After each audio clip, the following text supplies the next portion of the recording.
वाजताच्या दरम्यान ही घटना घडलेली आहे। बस धावती होती की बस स्टँडमध्येच बस उभी होती, हा सगळा घटना नक्की कशी घडली?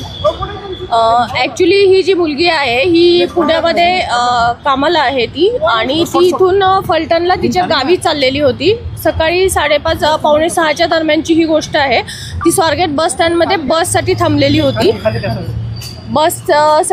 होती ती। तर त्यावेळेला आरोपी जो आहे तो तिथं गेलेला होता, तिच्याकडेनं फिरताना पण दिसतोय, आणि तिच्या शेजारी बसलेला एक माणूस उठून गेलेला आहे। हे दोघांचं बोलणं चालल्यावरती आरोपी तिच्याशी बोललेला आहे, तिच्याशी गोड गोड बोलून त्यानं ओळख करून घेतली तिच्याशी, आणि तिला म्हटलं की फलटणची कुठं जाते ताई असं तिला विचारलं।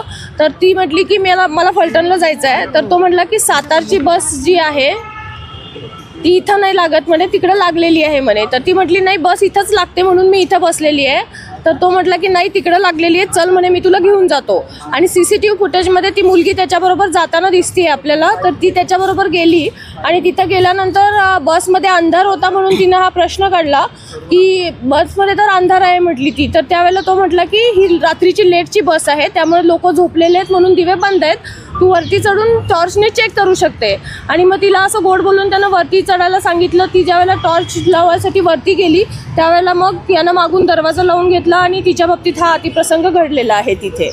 त्याच्यानंतर तो आरोपी उतरून गेला, ही मुलगी बसमधनं उतरली, आणि आपल्या बसने म्हणजे कुठंही तिथं दुसऱ्या बसचा एक ड्रायव्हर तिथं दिसत आहे वगैरे, पण ती उतरून दुसऱ्या बसने आपल्या गावी चाललेली होती। आणि जात असताना मग तिनं मित्राशी बोलली, आणि मित्रांना सांगितल्यानंतर ती पोलीस स्टेशनला इथं कंप्लेंट देण्यासाठी आली।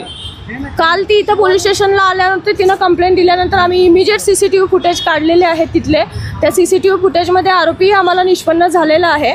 सदर आरोपी हा ग्रामीणच्या हद्दीतला शिरूर गावचा आहे। याच्यावरती पूर्वी 392 सारखे शिरूर शिक्रापूरला गुन्हे दाखल आहेत, आणि आरोपीची हे झालेलं आहे, निष्पन्न झालेलं आहे ह्याच्यातला।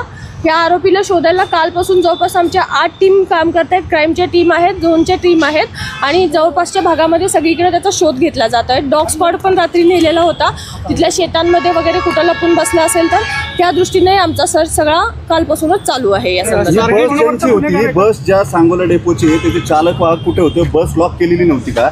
आगार प्रमुखांशी तुमचं काही बोलणं झालंय का? ज्यांच्या प्रॉपर्टीत ही घटना घडली आहे त्या लोकांना STच्या कुणालाच काही माहिती नाही असं काही घडलंय त्यांच्याकडे? नाही, असं माहीत नसायचा प्रश्न नाही आहे तिथं, परंतु आमच्याकडे कंप्लेंट आल्यानंतर आम्ही त्याच्यावरती कारवाई चालू केलेली आहे।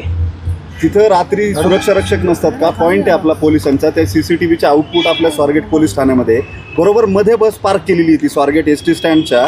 अशा बसमध्ये रेप होतो, बलात्कार होतो एका 26 वर्षाच्या मुलीवरती, आणि त्या आजूबाजूला कुणालाच कळत नाही।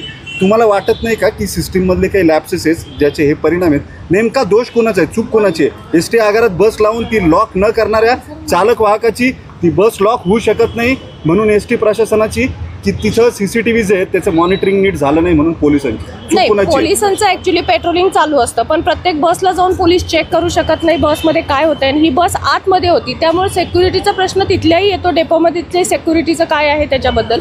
दुसरी गोष्ट असं आहे की ही गोष्ट झाल्यानंतर मुलगी बसमध्ये बसून निघून गेलेली आहे, तर तिनं थोडा जर आरडाओरडा तिथं केला असता तर इमिजिएट लोकांनी बऱ्यापैकी मदत केली असती। CCTV फुटेजमध्ये आपल्याला दिसत आहे तो आरोपी खाली उतरतोय, त्याच्या 2 मिनिटात मुलगी लगेच खाली उतरते, पण असा कुठला प्रकार तिथं झालेला आढळून आलेला नाही आहे। मुलीची तब्येत कशी आहे? मुलीची तब्येत एकदम व्यवस्थित आहे, ती काल व्यवस्थित बोलत होती, आम्ही स्वतः तिच्याशी बोललेली आहे, आणि तिचं मेडिकल पण चालू आहे। आरोपी जो आहे CCTV मध्ये कोणत्या दिशेने गेल्याचं दिसतोय, तपास नक्की कोणत्या दिशेने, म्हणजे मुलगी तर फलटणला गेलेली आहे, मात्र आरोपी स्वारगेटमधून बाहेर पडल्यानंतर कोणत्या दिशेने गेला?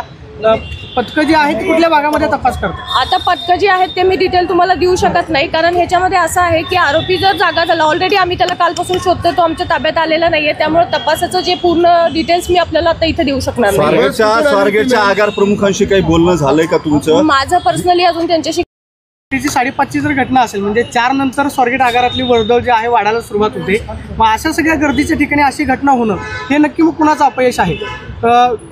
माईकवरून अनाउन्सिंग केलं जातं की फ्लॅट क्रमांकाला कुठली बस लागलेली आहे, काय आहे, मग ही नक्की घटना संगनमतानं घडली की मग नक्की काय? सीसीटीव्ही फुटेज आता प्रश्न त्याच्यावरती मी जास्त बोलणार नाही, पण सीसीटीव्ही फुटेजमध्ये लोक भरपूर दिसत आहेत. तिथं स्टँडमध्येही लोक आहेत. ती मुलगी बसमधनं त्या उतरली त्यावेळेला शेजारच्या बसमधले ड्रायव्हरही चढताना दिसत आहेत. लोकांचा वावर हा तिथं दिसतो. इव्हन तो माणूस आरोपी तिच्याशी बोलत होता, ते दोघं बोलत होते त्या टाइमला तिथे एक व्यक्ती बसलेली होती आणि मुलगी त्याच्याबरोबर गेलेली. तिथेही आजूबाजूला लोक दिसत आहेत. ओव्हरऑल सगळीकडे तिथं लोकांचा वावर होता हे दिसत आहे सीसीटीव्ही ती फुटेज. घटना घडल्यानंतर आरोपी जेव्हा बाहेर आला तेव्हा मुलगी आल्यावर तिथं शांततेत बाहेर पडली, कुणाला काहीच सांगितलेलं नाही, आरोपी निघून जाताना दिसतोय शांततेत. एक्झॅक्टली सीसीटीव्ही फुटेजमध्ये आरोपी खाली उतरला की लगेच 2 मिनिटात मुलगी हे झालेली आहे, खाली उतरलेली आहे आणि नंतर ती निघूनही गेलेली आहे. बसमध्ये बसून ती गेलेली होती. निंब्या रस्त्यात गेल्यानंतर तिने तिच्या मित्राला फोन केला आणि त्याच्यानंतर मग ती परत त्यांना सांगितलं की नाही तू ह्याच्यात कंप्लेंट कर. त्यानंतर मुलगी जवळपास 9च्या दरम्यान पोलीस स्टेशनला आलेली आहे ह्या सगळ्या गोष्टीची माहिती द्यायला.